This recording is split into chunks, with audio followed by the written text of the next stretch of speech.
Fason Radyo. Fason Radyo'ya hoş geldiniz. Azerbaycan'dan haberler programındasınız. Ben Özlem, Türkiye stüdyosundan. Mən də Əli, Bakı stüdyosundan hər kəsi salamlayıram. Xoş gördük Özlem. Hoş bulduk Ali. Bakü'de yine hareketli bir gün değil mi? Gündem epey yoğun görünüyor. Özellikle dış siyasette önemli gelişmeler var sanırım. Bəli Özlem, tamamilə doğrudur. Gündəmin ilk və ən diqqət çəkən xəbəri ilə başlayaq. Avropa liderləri bu həftə Yerevana səfərləridir. BBC Azərinin yazdığına görə bu səfərlər Ermənistanın xarici siyasətindəki dəyişikliklərin bariz nümunəsidir. Rəsmi Yerevan getdikcə Rusiyanın kölgəsindən çıxaraq Avropa İttifaqı ilə daha sıx əlaqələr qurmağa çalışır. Bu çok ilginç bir gelişme. Yıllardır Rusya'nın en yakın müttefiklerinden biri olarak bilinen Ermenistan'ın yüzünü batıya dönmesi, tüm bölge için yeni bir dinamik demek. Peki Ali, bu durum Azerbaycan-Ermenistan barış sürecini nasıl etkiler?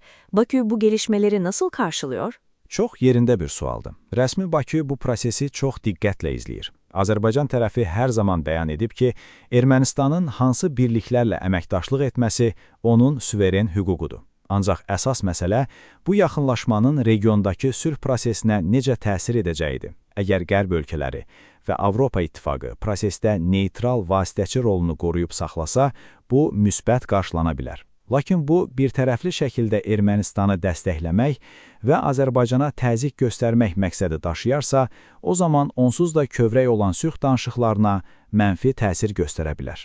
Anlıyorum. Yani Azerbaycan için kilit nokta Batı'nın tarafsızlığı. Peki bu gelişmeler yaşanırken Azerbaycan diplomasisi ne durumda? Mesela İtalya Başbakanı Meloni ile Cumhurbaşkanı Aliyev görüşmüş. O görüşmenin detayları nedir? Meloni Aliyev'den ne istemiş olabilir? Bəli, bu da gündəmin önəmli bir xəbərdir. Azərbaycan özü də diplomatik fəaliyyətini aktiv şəkildə davam etdirir. İtaliyanın baş naziri Giorgia Meloni ilə Prezident İlham Əliyevin görüşü baş tutub. İtaliya bizim üçün Avropada ən böyük enerji tərəfdaşlarından biridir, xüsusilə TAP, yəni Trans-Adriatik boru kəməri vasitəsilə. Müzakirələrin əsas mövzusu da məhz enerji təhlükəsizliyi olub. Avropanın artan qaz tələbatı fonunda Meloni çox güman ki, Azərbaycandan tədarükün artırılması ilə bağlı təminat almaq istəyib. Bundan əlavə, iki ölkə arasındakı strateji tərəfdaşlığın gələcəyi və regional layihələr də müzakirə olunub. Yani bir yanda Ermenistan Batı ile yakınlaşırken, diğer yanda Azerbaycan da Batılı ortaklarıyla enerji ve stratejik ilişkilerini güçlendiriyor. Satranç tahtası yeniden kuruluyor sanki bölgede. Peki iç gündeme geçelim istersen. Medya ve ceza kanunlarında bir takım değişiklikler yapılmış. Bu bizim için de önemli bir konu. Değişiklikler tam olarak ne içeriyor? Bu çox mühüm bir məsələdir Özlem.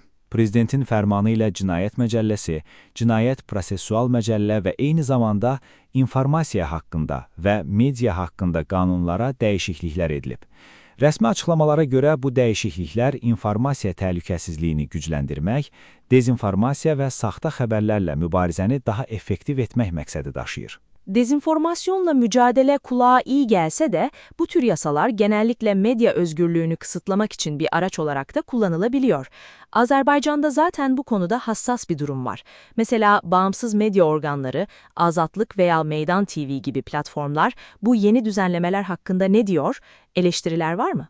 Əlbəttə var. Müstəqil jurnalistlər və beynəlxalq media qurumları bu dəyişikliklərdən ciddi narahatdır. Onlar hesab edirlər ki, yeni müddəalar onsuz da məhdud olan ifadə özgürlüyünü daha da daraldacağı. Tənqidçilər bəzi maddələrin çox geniş və qeyri-müəyyən olduğunu, bunun da hakimiyyətə tənqidçi səsləri susturmaq üçün daha geniş imkanlar verəcəyini iddia edirlər. Yəni, bir tərəfdə dövlətin informasiya təhlükəsizliyi arqumenti, digər tərəfdə isə media özgürlüyünün məhdudlaşdırılması ilə bağlı narahatlıqlar dayanır. Bu konuyla bağlantılı sanırım. Bir de hapiste bir muhalif aktivistle ilgili bir haber var. Sağlık durumu ile ilgili endişeler dile getiriliyormuş. Bəli, təəssüf ki, belə bir xəbər də var. Azadlıq Radiosunun məlumatına görə, həbsdə olan Azərbaycan Xalq Cəbhəsi Partiyasının fəalının səhhətində ciddi problemlər yaranıb. Ailəsi və vəkilləri iddia edir ki, ona lazım olan dərmanlar vaxtında çatdırılmır və bu onun həyatı üçün təhlükə yaradır. Rəsmi qurumlar adətən belə hallarda bütün məhbuslara lazımı tibbi xidmətin göstərildiyini bildirsələr də, fəalın yaxınları vəziyyətin ciddiliyini vurğulayırlar. Umarım bir an önce sağlığına kavuşur. Hep siyaset, hep gergin konular konuştuk Ali. Biraz da ekonomiye bakalım mı? Vatandaşın cebini ilgilendiren ne gibi haberler var? İyi bir haberle başlayalım istersen. Başlayaq. Yaxşı xəbər budur ki, Azərbaycanın qeyri-neft sektoru son dövrlərdə ciddi artım göstərib və bu da dövlət büdcəsinin gəlirlərinə də müsbət təsir edir. Trade Agentliyinin xəbərinə görə iqtisadiyyatın şaxələndirilməsi, yəni neftdən asıllığın azaldılması siyasəti öz nəticələrini verməyə başlayıb. Kənd təsərrüfatı, turizm və informasiya texnologiyaları kimi sahələrdəki ihracat artıb. Harika bir haber. Demek ki Azerbaycan ekonomisi petrole olan bağımlılığını yavaş yavaş azaltıyor. Peki bu durum çarşıya, pazara yani vatandaşın alım gücüne yansıyor mu?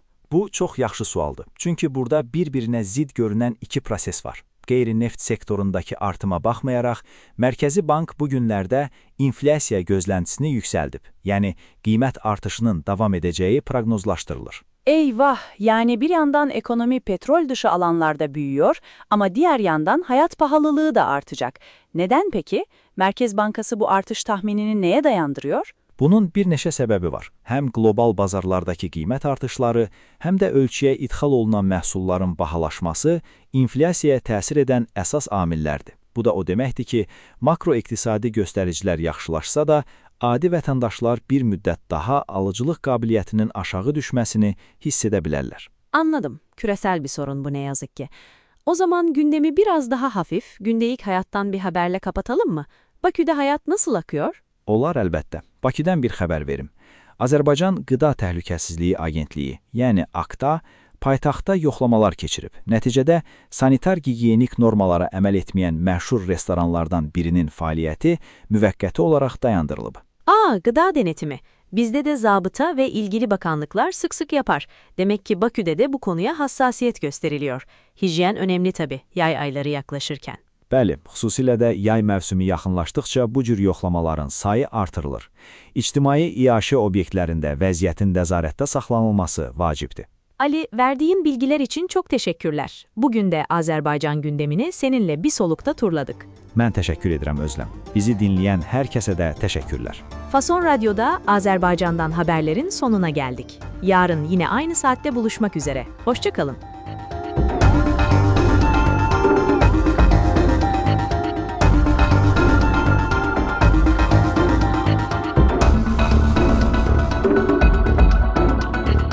Fason Radyo